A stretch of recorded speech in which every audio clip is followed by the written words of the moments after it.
merci d'être là, déjà tous les deux. On attend Marie Dariussec qui arrive d'un instant à l'autre. Je vais vous passer la parole tout de suite. Juste une remarque, notez que ça me frappe de plus en plus que les écrivains sont aujourd'hui, mais peut-être ça a toujours été le cas, de grands voyageurs. Alors ceux qui sont là particulièrement, mais je constate qu'ils sont toujours par monts et par vaux. D'ailleurs, Éric Orsena ne restera pas parce qu'il part tout de suite à Reykjavik, m'a-t-il confié. Il y a un avion à 11h moins le quart. Je ne sais pas pour quelle raison Marie Dariussec n'est pas encore là, mais peut-être qu'elle atterrit juste. En tout cas, ce que je sais, c'est que, pour nous ramener au sujet d'aujourd'hui, dans la chronique qui désormais elle tient dans Libération le samedi, la dernière était consacrée à la situation en Syrie, où elle faisait part de son expérience de la Syrie il y a quelques années, et des contacts qu'elle avait gardés et noués avec des réfugiés aujourd'hui, une journaliste en l'occurrence syrienne qui vit désormais à Londres et avec laquelle elle a eu l'occasion de parler. Donc ce que je voulais dire par là, c'est que les écrivains, peut-être en général, et particulièrement ceux qui sont là aujourd'hui, sont des ambassadeurs, mais pas seulement au sens strict du terme, comme l'a été Daniel Rondeau, de grands voyageurs, et donc particulièrement conscients de ce dont il s'agit de parler aujourd'hui, c'est-à-dire du caractère primordial du livre, de l'écriture, de la lecture, dans ces situations internationales de crise aiguë. Et donc, peut-être je vais commencer par vous donner la parole, Daniel Rondeau, pour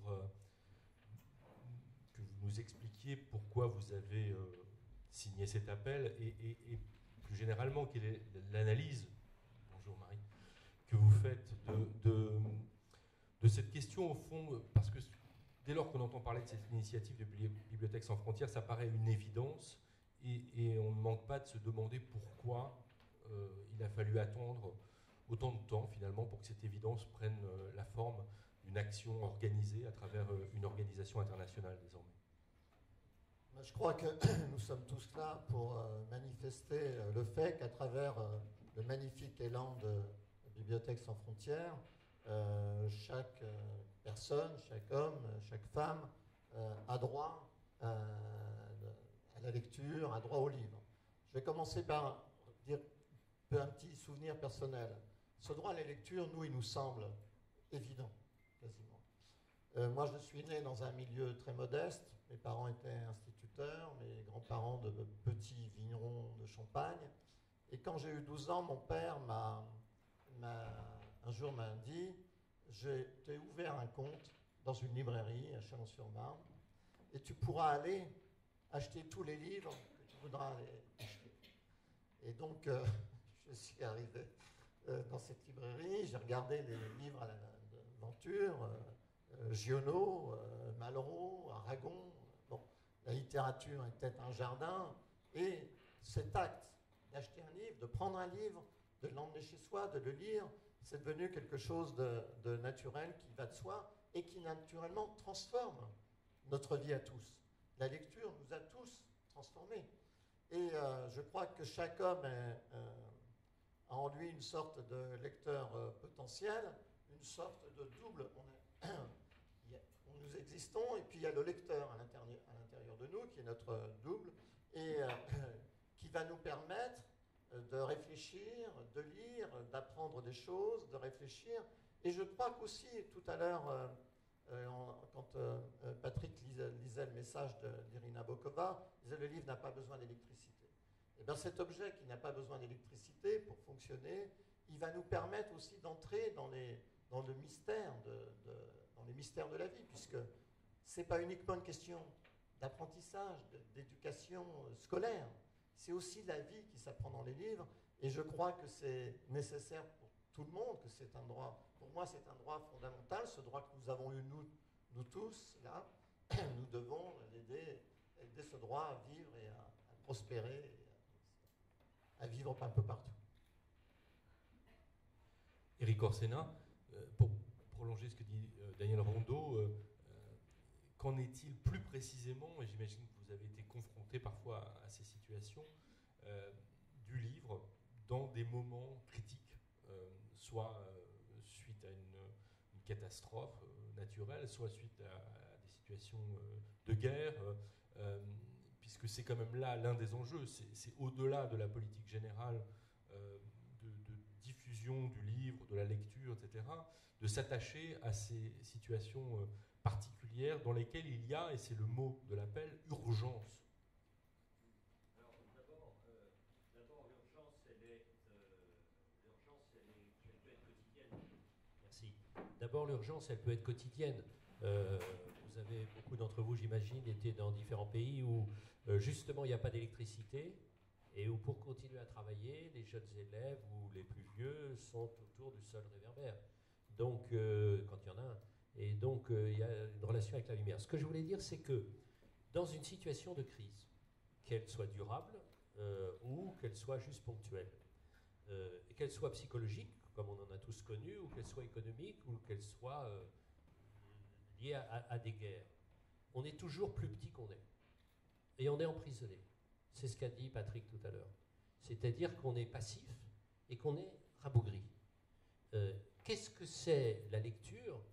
C'est non seulement se redonner sa taille, mais s'agrandir. S'agrandir et puis voir que, alors qu'on ne le pensait pas, et c'est le principe même de la crise, notamment psychologique, il y a plus de possibles qu'on ne croit. Et c'est pour ça que la lecture, pour moi au sens le plus plein du terme, est directement politique, parce que pour moi la plus belle définition de la politique, c'est l'art du possible. C'est le possible et l'art, les deux en même temps. Et donc, quand vous avez la lecture, vous sortez de ce rabougrissement, et puis vous dites, tiens, c'est possible. Comme quand on sort d'une, je sais pas, des petits épisodes dépressifs, ou des grands, c'est ce genre de trucs. Ça, c'est la première chose. La deuxième chose qui me frappe énormément, c'est que le monde d'aujourd'hui est de plus en plus compliqué à lire, et donc il faut l'art pour permettre de lire le monde d'aujourd'hui. Parce que quand un monde relativement stable, la religion peut suffire, ou l'héritage aussi. Là, on ne comprend rien. Donc pourquoi nous, écrivains beaucoup, on se balade, mais pas seulement très très loin, très près. Pourquoi? Parce qu'on a besoin de lire. Et quand on fait du bateau, l'important, c'est pas d'aller vite, c'est lire le plan d'eau. Donc il y a cette dimension-là. Et puis alors, je reviens au possible. On a pris très longtemps l'habitude de dire « Ah, la culture, la cerise sur le gâteau, etc. etc. » Or, dans les situations de crise ou de doute ou de manque de confiance, on s'aperçoit à quel point, au lieu de faire des économies sur la culture, il faut au contraire lui donner plus de poids et plus d'importance. Pourquoi? Parce que quand il n'y a pas de confiance, le ressort est cassé. Il n'y a pas d'électricité dans la société. Et j'adore cette phrase, parce que le livre n'a pas besoin d'électricité, mais si c'était le livre ou l'art qui donnait justement l'électricité. Et donc je me balade beaucoup en France aussi, et je vois des villes qui ne savaient plus qui elles étaient. Je prends l'exemple de Metz, ou je prends l'exemple de Lens. Et elles avaient l'une militaire, l'autre industrielle, des grandes identités magnifiques, douloureuses mais magnifiques, et puis ils n'ont plus rien. Et brutalement, il y a un musée qui arrive. On peut dire qu'un musée, c'est l'inverse justement. Eh bien pas du tout, ça redonne la fierté. Et quand il y a fierté, on a envie d'investir, dans tous les domaines, économiques mais aussi personnels. Donc c'est ça l'affaire. Donc sortir de la crise, c'est encore une fois redonner une place au possible. Marie Darrieussecq, je disais avant que tu n'arrives, que ce qui me frappait, c'est à quel point finalement les écrivains aujourd'hui, enfin nombre d'entre vous, voyagez beaucoup et vous trouvez dans des situations, je citais cette chronique sur la Syrie, donc parfois face à des situations, que ce soit en Syrie, que ce soit en Afrique ou ailleurs, face à ces situations que vise précisément l'action de Bibliothèques sans frontières. Donc, à la fois, et c'est le point de vue qui a été développé là, vous êtes des lecteurs, comme nous le sommes tous, mais vous êtes aussi des écrivains. Donc, comment lorsqu'on se trouve dans ces situations-là, rencontre-t-on ceux qui sont, dès lors qu'on arrive à faire circuler les livres, de nouveaux lecteurs possibles? Les témoignages précédents m'évoquent moi aussi beaucoup de souvenirs ou de réactions. ça va de découvrir vraiment dans la brousse en Côte d'Ivoire. Alors, c'est à Yamoussoukro, c'est la capitale de la Côte d'Ivoire. Mais enfin, il faut bien voir que Yamoussoukro, ça existe à peine. La route s'arrête d'ailleurs à Yamoussoukro. Et il y a une toute petite bibliothèque et elle est pleine de livres et surtout elle est pleine de gens. Et ça, c'est vrai que ça fait plaisir, c'est surprenant, je m'y attendais pas. Et surtout, je me suis promenée dans les rayonnages. Alors les livres, certes, ils n'ont pas besoin d'électricité, par contre, parfois ils vieillissent mal. Donc ils étaient tout gondolés, moisis, mais enfin, ils existaient encore. L'encre, elle résiste, même si le papier est tout gondolé et jauni. Et alors, c'était une bibliothèque de bric et de broc, mais bon, qui avait le mérite de proposer à lire. Je me rappelle, il y avait Toussade. Qui avait eu l'idée d'apporter Toussade à Yamoussoukro? Il y avait aussi beaucoup, je ne sais pas s'il y avait tout Guy Descartes, mais il y avait aussi tout Guy Descartes. Donc ça allait de Guy Descartes à Sade, pourquoi pas après tout. Et ça passait par des choses assez étonnantes, je ne me rappelle pas de tout, mais il y avait aussi un assez bon fond de théâtre. Donc ça pouvait aussi donner matière à du travail, enfin voilà, à faire du théâtre. J'en ai vu plein des petites bibliothèques comme ça. Mais ce qui m'a frappé aussi dans des voyages plus récents en Afrique, c'est donc la présence des téléphones portables, comme vous savez, ce qu'on appelle le saut technologique en Afrique. C'est-à-dire qu'ils ne sont pas passés par le téléphone fixe en général, ils sont accédés tout de suite au portable. Et le fait que donc sur le portable, ils ont aussi en général des adresses Hotmail. Et que la catastrophe, c'est quand il n'y a plus d'électricité ou quand on est trop loin d'un générateur pour recharger des téléphones portables. J'ai vu des smartphones branchés sur des générateurs qui faisaient... Voilà, mais ça marche, quoi. Il n'y a pas forcément besoin d'électricité. Et on a accès à du texte sur des petits écrans et à toutes les bibliothèques mondiales. Moi, je suis plutôt pour la numérisation des textes, même s'il faut protéger certains droits, etc. Mais parce que c'est en train de transformer certains continents, et en particulier l'Afrique. On a accès à des livres, je l'ai vu de mes yeux, au cœur de la forêt. Bon. Donc ce que fait BSF, c'est pas seulement effectivement proposer des vieux bouquins. Alors il n'y a pas de vieux bouquins, il y a toujours du contenu, mais ça peut être aussi un accès Internet, c'est très important. L'électricité, évidemment, c'est aussi très important. Et donc remettre ça, rebrancher ça, il n'y a pas que l'eau, la nourriture et le toit, effectivement, les gens, là je le vois, j'ai des correspondants, des amis au Cameroun, ils ont... En ce moment, Internet marche très mal. Et c'est un drame. Il y a eu récemment là-bas, dans le village que je connais bien, là-bas, une épidémie de typhoïde. Bon. Mais là, le fait que depuis plusieurs mois, ils n'aient pas accès à Internet, ça les met dans un état de détresse aussi grande. Je ne compare pas, mais en tout cas, la détresse, donc on se passe des coups de fil, ce qui coûte beaucoup trop cher, etc. Donc ça, c'est très important, donner accès à du contenu et à du relationnel. Voilà. Les mails, c'est fondamental. Pour rester sur cette dimension, c'est vrai qu'on a parfois du mal à réaliser, parce qu'en France, on entend par exemple des essayistes s'étonner du fait que, et s'inquiéter du fait que des téléphones portables, des smartphones connectés puissent entrer dans des écoles. Vous vous rendez compte, des écoles connectées. Ce serait un drame pour la civilisation, pour notre manière de rester français. Et dans le même temps, moi je me souviens, la première fois que je suis allé à Bamako, c'était au tout début de ce siècle, c'était en janvier ou février 2000, être allé dans une librairie au cœur de la ville et avoir vu effectivement des rayonnages un peu étranges composés de choses très très disparates, mais surtout d'avoir vu sur la porte de cette librairie du centre de Bamako, la plus grande librairie, qui est toute petite, une affiche qui annonçait la tenue quelques semaines plus tard à Bamako d'un colloque international sur le numérique et sur comment Internet pouvait changer les choses dans ces pays d'Afrique de l'Ouest en particulier. Et c'était frappant de voir ce décalage entre cette librairie qui continuait à vendre des livres qui visiblement pour certains d'entre eux étaient là depuis des dizaines d'années, et puis cette affiche, et puis dans les rues, tous ces CD piratés, et au même moment, un colloque organisé par la ministre de la Culture d'alors, Aminata Traoré, que connaît bien Eric Orsena, autour des questions du piratage, de la musique, du disque, qui eux circulent, enfin CD qui circulent incroyablement à une vitesse folle, ce qui n'est pas le cas, hélas, des contenus, puisqu'on dit comme ça, des textes, pour le dire autrement. Donc comment vous voyez cette révolution numérique du point de vue de l'urgence de lire et la possibilité pour nous de rendre accessible, on parle beaucoup des cours en ligne aujourd'hui, de rendre accessible partout sur la planète ce savoir. Je vais faire un petit détour pour rebondir sur l'électricité, l'enchantement, et puis ce que nous avons vu sur les films sur les réfugiés syriens. L'écrivain Vladimir Nabokov dit qu'un écrivain, c'est à la fois un conteur, c'est à la fois un pédagogue, et c'est à la fois un enchanteur. Et je crois que l'électricité, elle passe à travers tout cela. C'est aussi et principalement à travers l'enchantement. Parce que l'enchantement, c'est la promesse. Tous ces réfugiés syriens que nous voyions tout à l'heure disaient nous sommes humiliés, c'est le maximum de l'humiliation, et nous n'avons aucune espérance. Donc l'enchantement, l'espérance, elle peut revenir aussi à travers justement les livres qu'ils peuvent lire. Sur le lien entre le livre et Internet, moi je suis tout à fait d'accord avec Marie, et puis sans doute avec Eric. Il n'y a pas de problème, on passe de l'un à l'autre. Et je crois qu'il y a un très bon exemple qui a été donné par cette jeune fille pakistanaise qui s'appelle Malala.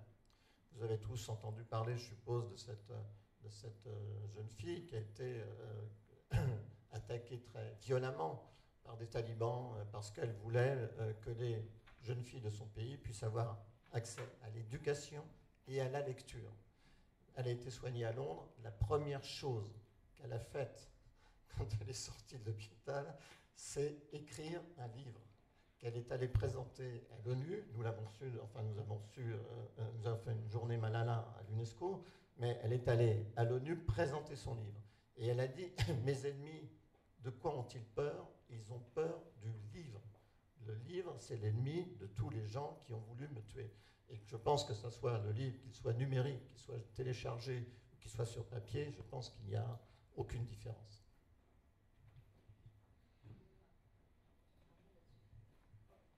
Juste un petit mot, j'ai appris récemment que donc au Nigeria, les terroristes islamistes du nom de Boko Haram, Boko Haram, ça veut dire contre l'éducation à l'occidentale, mais en fait ça vient de book, le livre en anglais, Boko Haram. Littéralement, c'est le livre est diabolique et sale. Donc ça fait un choc quand même. C'est la réalité. Oui. Moi, je me souviens, j'ai eu l'idée de rejoindre une entreprise de livres électroniques. C'était la première en France il y a 10 ans. Ça s'appelait Cital avec Attali. Et moi, l'envie de venir de ce livre électronique est arrivée un jour en étant à Ushuaïa, en partant pour naviguer. Et je me suis dit, si j'avais un livre électronique, je pourrais avoir tous les livres n'importe quand à disposition.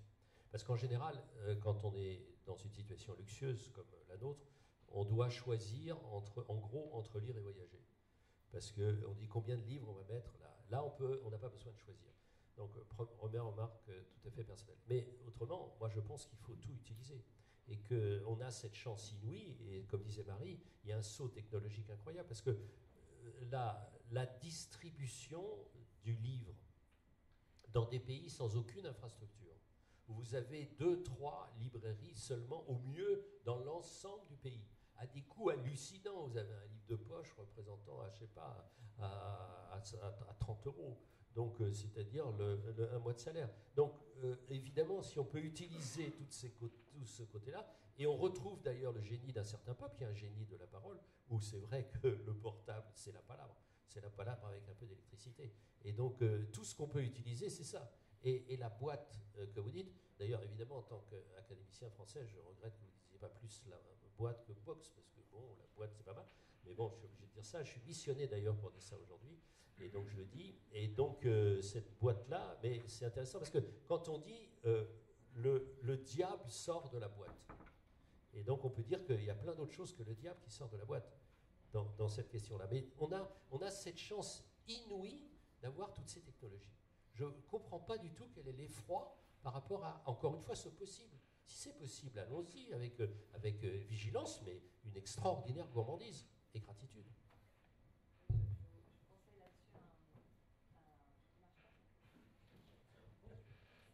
Je vous conseille là-dessus un article de Sami Tchak, qui est un écrivain congolais qui vit en France maintenant, et qui explique, je crois que c'est dans la revue Esprit, il raconte comment on ne peut pas distribuer les livres au Togo. C'est-à-dire, on a beau avoir écrit un livre, on a beau avoir trouvé un petit éditeur, techniquement, il n'y a pas de camion suffisant, il n'y a même pas de route suffisante pour emporter les livres. Et puis où? Enfin, dans quelle librairie?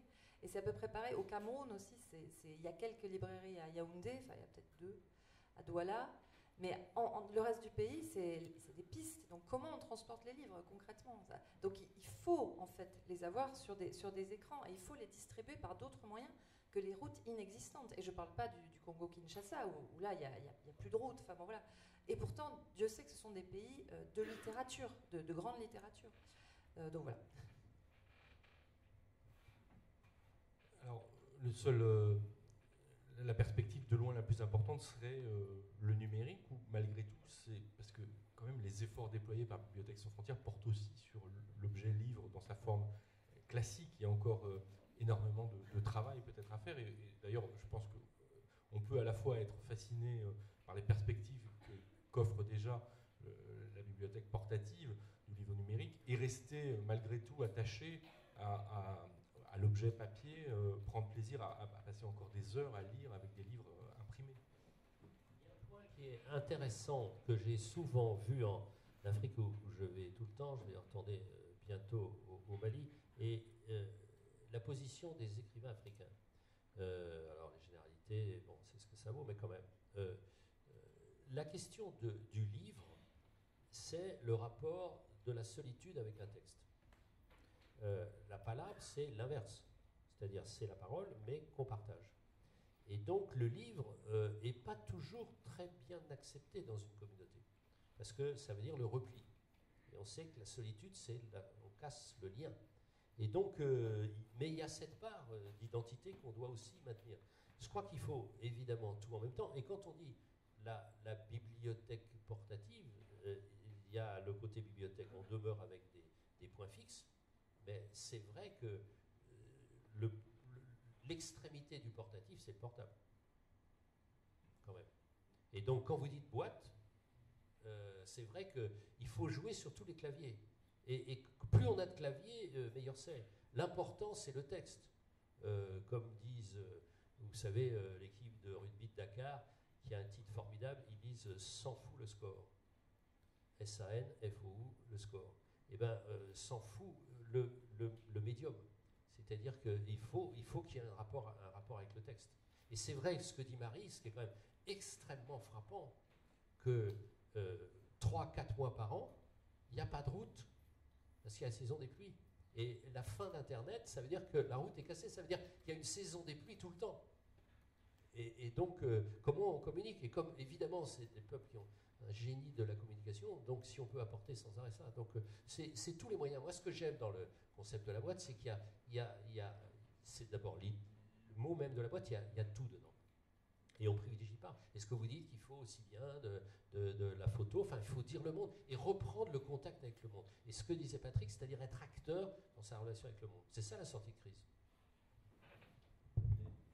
Daniel Rondeau, à ce moment-là, il faut effectivement, comme le dit Eric Orsena, peu importe le support, donc utiliser ce que les gens dans beaucoup de ces pays ont entre les mains. Je lisais, je ne sais plus où, il y a quelques semaines, l'information selon laquelle aujourd'hui la majorité des téléphones sur la planète sont des smartphones, c'est-à-dire sont des téléphones qui permettent, au-delà de l'échange de palabres, de lire du texte, certes pas dans des conditions toujours excellentes, confortables, mais néanmoins on s'en sert tous et ça nous rend bien des services.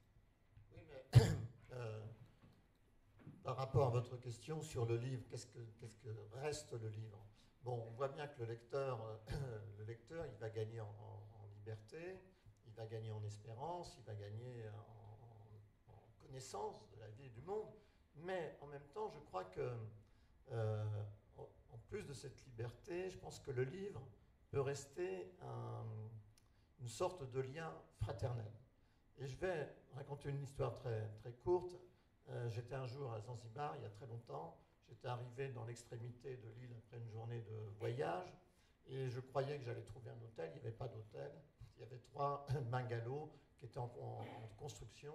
Et il y avait 3 ouvriers qui étaient là, qui venaient d'achever leur journée de travail. Et il y avait notamment un Kenyan avec des dreadlocks. Et j'étais surpris parce que je vois qu'il lit Exodus en anglais. les deux autres, je ne sais pas ce qu'ils faisaient, ils étaient en train de se reposer. Moi, j'arrive, j'étais un peu fatigué. Je me mets face à la mer, c'était une journée sombre, des vagues énormes. Je suis sur la mer devant ce petit où il m'avait installé un bungalow qui n'était pas achevé. Et j'avais un seul livre, c'était Les Mémoires d'Outre-Tombe, Chateaubriand. Je me mets face à la mer, et je dis, je vais lire Les Mémoires d'Outre-Tombe, ça va être magnifique, et je m'endors.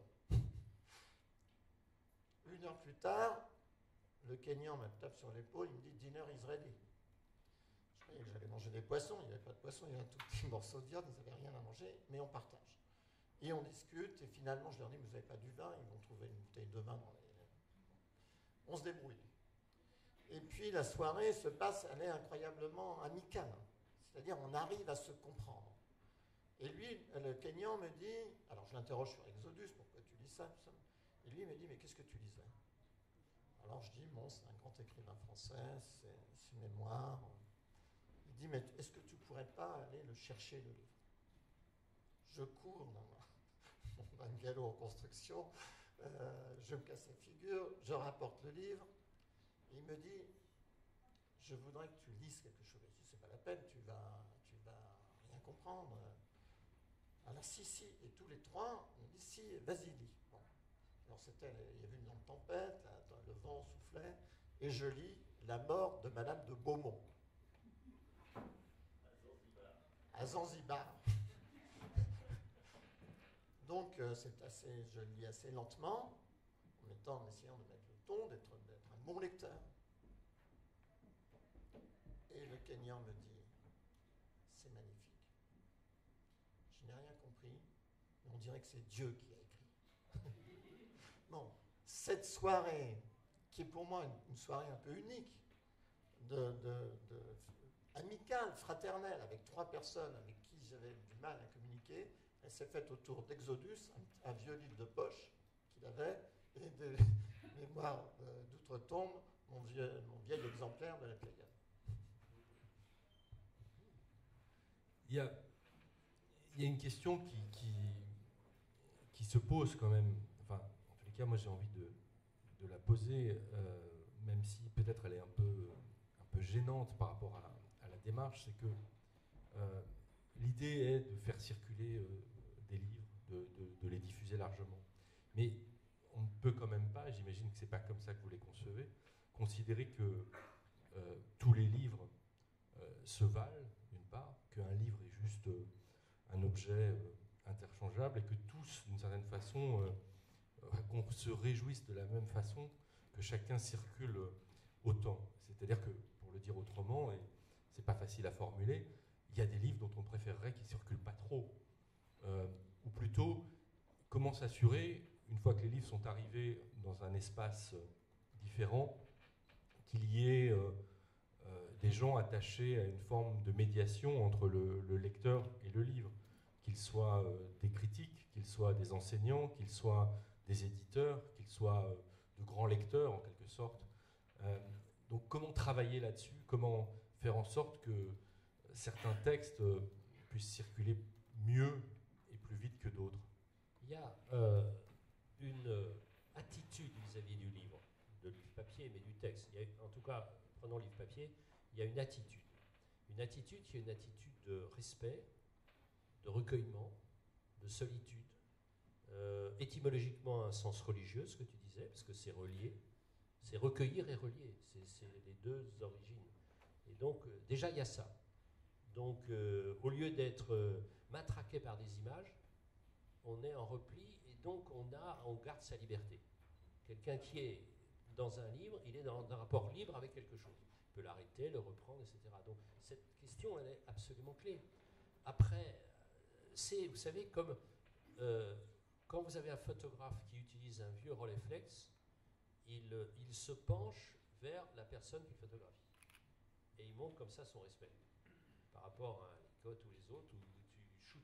Ben là, non, il penche sa tête. Donc, j'ai toujours trouvé ça beau comme ça. Le livre, c'est un peu la même chose. On est en repli comme ça. Donc, au fond, quel que soit le livre, simplement, ce que je supporte pas, que j'ai vu partout, dans toutes les ambassades, les centres culturels, etc., c'est qu'on envoyait les livres dont on ne voulait pas.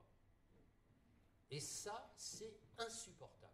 Il ne faut envoyer que les livres qu'on adore. Parce que si c'est du rebut, ça c'est une honte, et ça mériterait des fessées ou la peine capitale, etc. Donc, mais c'est terrifiant, parce qu'on envoie, on n'en peut plus, ah là là, etc. J'ai mes rayonnages, allô, Bibliothèque sans frontières, vous ne pouvez pas me débarrasser parce que j'ai envie de mettre un écran plat. C'est insupportable. Donc, le seul critère, on envoie des livres qu'on aime. Autrement, il faudrait qu'il y ait un marqueur. Le livre devrait parler en disant « Tu ne m'as pas assez aimé, je ne suis pas digne d'être dans Bibliothèque sans frontières ».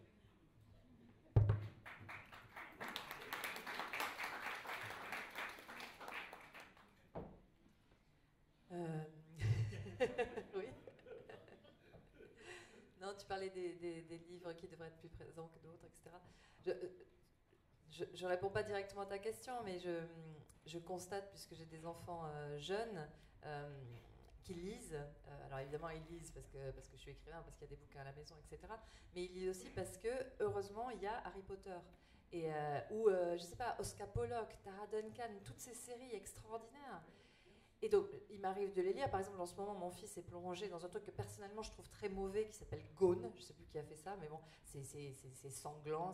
Mais ce gamin a constamment la tête, effectivement, penchée sur un bouquin. Alors parfois, ça va être sa DS, ou ça va être la Wii, mais il y a d'autres heures où ça va être des bouquins.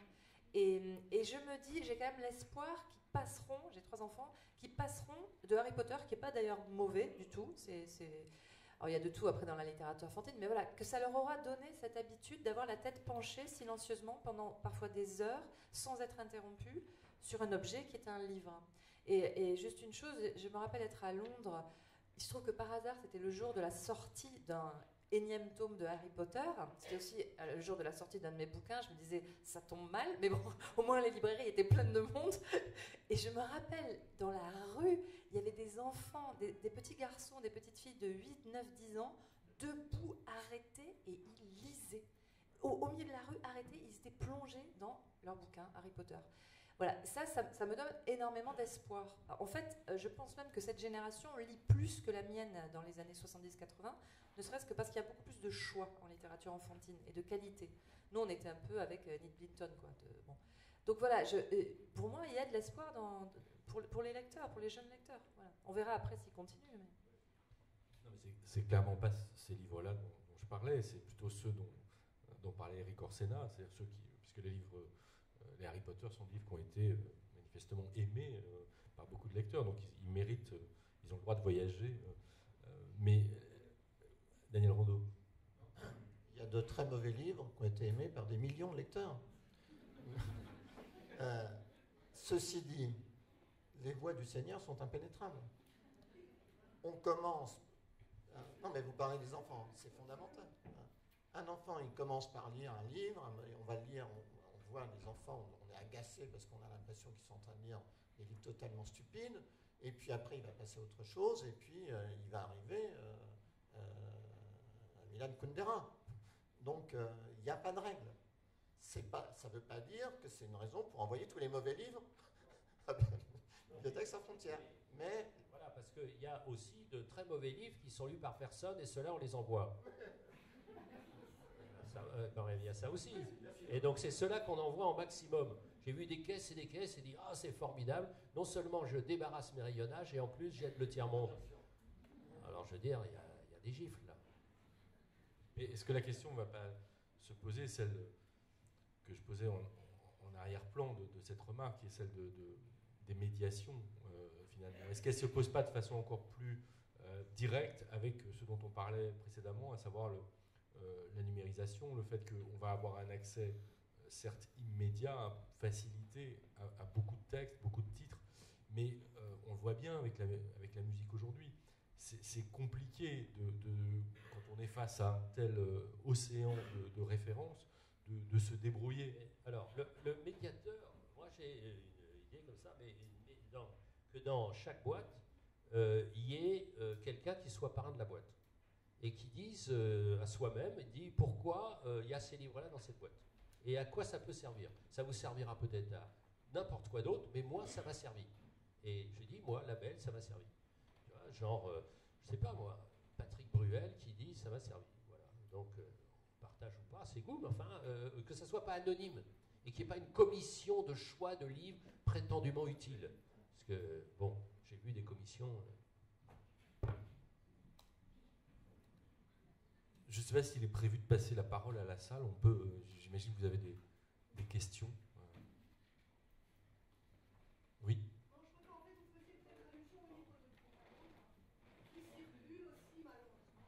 Oui, c'est vrai que je pensais aussi à des livres qu'on peut considérer. Je vais vous poser ma question.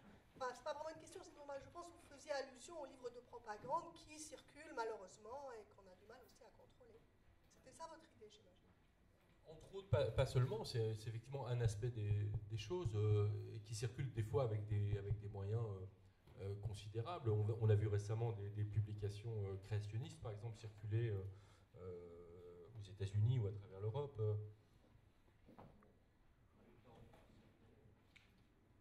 On va quand même pas empêcher les livres de circuler. Je pense que c'est un moindre mal, sans doute. Je peux dire quelque chose.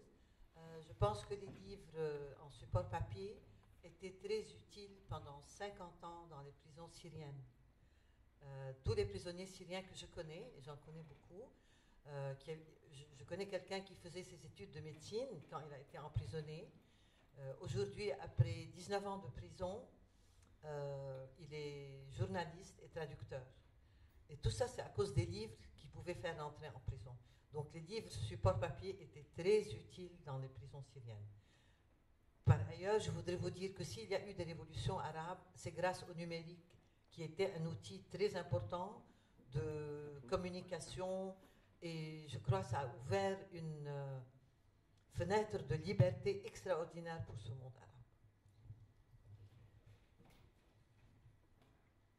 Bonjour, on se retrouve entre écrivains français et on parle beaucoup littérature parce que les Français aiment ça. Moi, je me pose quand même une question. Pourquoi est-ce qu'un père haïtien dont la femme s'est blessée la main pendant le tremblement de terre n'aurait pas accès à cuisiner pour les nuls?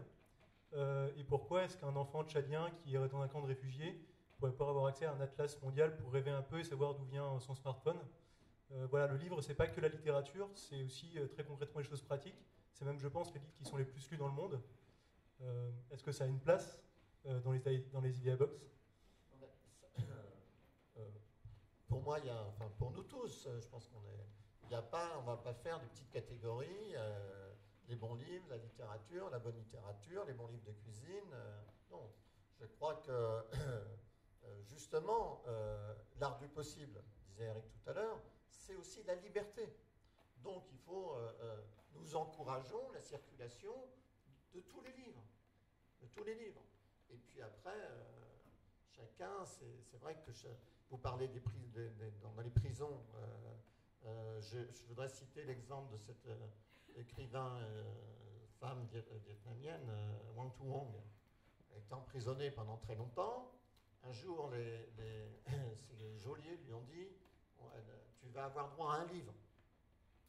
Alors, choisis tout de suite. Elle ne savait pas quoi faire. Elle a dit je prends un dictionnaire de français. Elle ne parlait pas un mot de français. Elle est sortie de prison, elle parlait français. Donc, voilà, chacun, c'est un livre technique, c'est un livre de traduction, c'est un dictionnaire. Ça aurait pu être un livre de cuisine. Donc, je crois que, voilà, c'est une porte, c'est une libération, c'est la liberté, le livre. Mais si on nous demandait, si on reprenait cette minuscule idée de parrainage, chaque box, il y a quelqu'un. Si on te dit, ben voilà, tu peux envoyer 10 livres. Lesquels 10 livres t'envoies? On te donne en gros le pays, tu dis, en gros, voilà, ce que je pense, ça pourrait être peut-être le plus utile pour moi. Puis voilà, et ça serait amusant, parce que, et il n'y aurait sûrement pas uniquement de la littérature. Sûrement pas. Ça peut être des manuels, d'ailleurs le mot même manuel 2, ça veut dire qu'on bosse, ça veut dire, etc. Donc ça peut être des tas de choses, ça peut être des poèmes, n'importe quoi, ça peut être tout ce qu'on peut, la diversité, nous, on dirait, qu'est-ce qui peut être le plus utile? Voilà, c'est ça ce que je...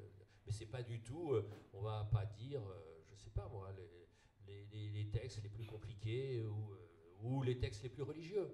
Aussi, on n'est pas dans une sorte de mission d'évangélisation, non. On est même l'inverse, on est dans la diversité l'idée qu'on a, je crois tous, qu'on s'est dit plusieurs fois, c'est de relancer le possible, de redevenir acteur de sa vie. C'est ça l'affaire, c'est ça la sortie de crise. J'avais éventuellement une réaction, mais peut-être on a tous en tête ces journaux de prisonniers. Je pense en particulier à Albizac, qui était en Afrique du Sud, un des avocats de Mandela, et j'ai beaucoup aimé son journal, il se trouve que je le connais, et il a été au secret total dans une petite cellule pendant 168 jours. Et Wole Soyinka, au Nigeria, pendant la dictature, a eu la même expérience d'isolement, et dans les deux cas, dans les deux journaux, on les laisse sans aucune lecture, et c'est une véritable torture psychique. Enfin, ils en parlent comme d'un processus de torture. Et à un moment, on promet à Soyinka un livre, il met du temps à choisir. Je crois, mes souvenirs sont assez flous, mais je crois qu'il choisit Mark Twain. Mais il faudrait vérifier. Et on le fait attendre, et c'est une torture terrible, terrible. Et je ne sais plus ce qui se passe après. Vraiment. Et on le lui laisse genre 1 heure. Enfin, c'est terrible. On utilise ça. C'est poignant parce qu'on utilise la lecture comme ce qu'elle ne devrait pas être, quoi. Enfin, comme oui, un effet de torture. Bon. Et c'est dire à quel point, à l'isolement, on a besoin d'être nourri. Enfin, je dis des évidences. Après, bon, on leur aurait proposé un téléphone portable, ils auraient peut-être hésité entre le bouquin et le portable. Hein. Je dis pas, il ne faut pas non plus sacraliser l'objet livre. Enfin, je crois qu'on n'en est plus là non plus. Mais la lecture, le contenu, le sens, et pourquoi pas des recettes de cuisine. Je veux dire, quand on est en prison, qu'on a toujours la même tambouille, combien il y en a des témoignages aussi de gens qui se récitaient des recettes de cuisine. Bon, donc, dans les camps de concentration, en Allemagne, les gens qui crevaient de faim, se racontaient les recettes des plats qu'ils aimaient. Donc la cuisine fait partie de... Et Kaufmann, qui est super bon parce qu'il a été à la fois otage et spécialiste des vins de Bordeaux, il se récitait la liste des grands crus classés en 1855. Je veux dire, ça aide. Donc les voies du Seigneur sont quand même totalement impénétrables et buvables.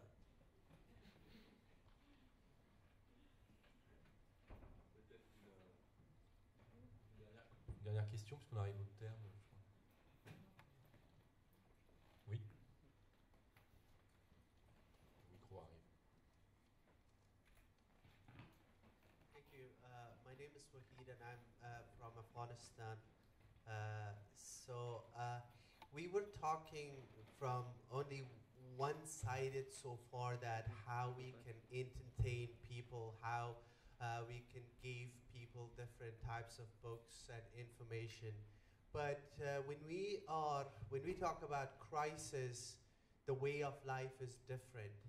And we haven't talked about what kind of information, what kind of books, or what kind of things that those people need. Like in our country, so we try to send people different types of books, but at the end, we realized, it's not based on their demand. What their demand is, what kind of information that specific crisis need. This was my comment, or whether if you consider it as a question. Qu'est-ce qu'il y aurait des besoins spécifiques dans ces situations de crise par rapport au...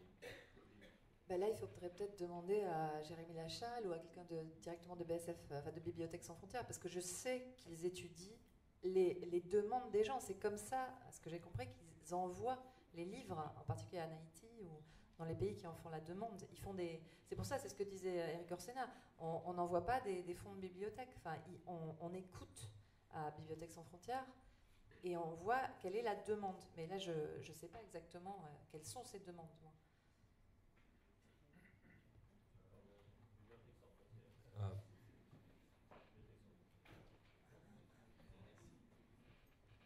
Bonjour. Merci Wahid pour cette question. Je ne suis pas sûr que votre question est portée réellement sur quelles sont les demandes, parce que c'est très difficile de répondre à cette question de façon globale. Je crois que chaque situation, chaque contexte a une demande spécifique, et que l'on se retrouve demain très prochainement pour nous au Burundi, où vont être déployées les premières IDS Box, ou en Syrie, ou au Liban, ou en Jordanie pour les réfugiés syriens dans quelques temps. Les demandes sont évidemment très différentes. Mais je crois que Bruno Noisette, qu'on connaît bien, Bibliothèques sans frontières, qui a posé la question tout à l'heure sur la question d'aller plus loin, que la littérature a marqué un point essentiel de l'approche de BSF. Effectivement, quand Bibliothèques sans frontières monte des programmes, d'abord, ce n'est pas que des livres qu'on envoie, et on va bien au-delà des livres. On travaille beaucoup sur les problématiques d'accès à l'information, à l'Internet, au cinéma, enfin tout ce qui fait qu'une médiathèque vit. On est beaucoup... Pour moi, une bibliothèque, ce n'est pas simplement un endroit où il y a des livres, c'est un endroit où il y a de la vie. Et je crois que c'est le plus important dans tout ça. C'est l'échange et c'est la créativité qui va en sortir, plus que simplement le rapport au livre. Mais en réalité, effectivement, quand on va étudier les besoins d'une population, on va travailler avec les organisations communautaires de base, avec tous ceux qui font le terrain, qui peuvent justement identifier les besoins. Et on arrive très vite sur, évidemment, la littérature pour s'évader, et c'est très important, et notamment des livres pour les enfants, pour trouver ce goût du rêve et l'envie d'apprendre, etc. Mais on va aussi beaucoup et très vite vers des besoins documentaires, des besoins justement peut-être de cuisine, mais de façon beaucoup plus pratique sur des questions de simplement j'allais dire comment survivre dans ces situations, c'est-à-dire des choses tout à fait pratiques, comment construire quelque chose, comment faire de la menuiserie, comment réparer un moteur, voilà, ça c'est des choses qu'on nous demande beaucoup. Et pour finir, voilà, c'est ce qui fait le lien aussi avec je dirais, le livre, le film, tous ces médias, l'accès à Internet, c'est finalement comment on va trouver ces supports-là dans différentes langues, sur différents médiums, que ce soit de l'écrit, du numérique, du filmé, de l'audio. On travaille aujourd'hui à Port-au-Prince sur un projet de bibliothèque sonore pour les populations déficientes visuellement. Donc c'est toutes ces questions-là, de la complexité, pas simplement du contenu, mais aussi du contenant qui nous intéresse.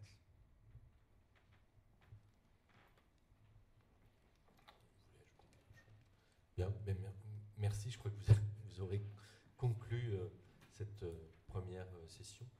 Et je crois qu'on s'arrête 10 minutes, c'est ça? Merci infiniment à vous quatre. On va se faire une petite pause de 15 minutes, s'il vous plaît bien.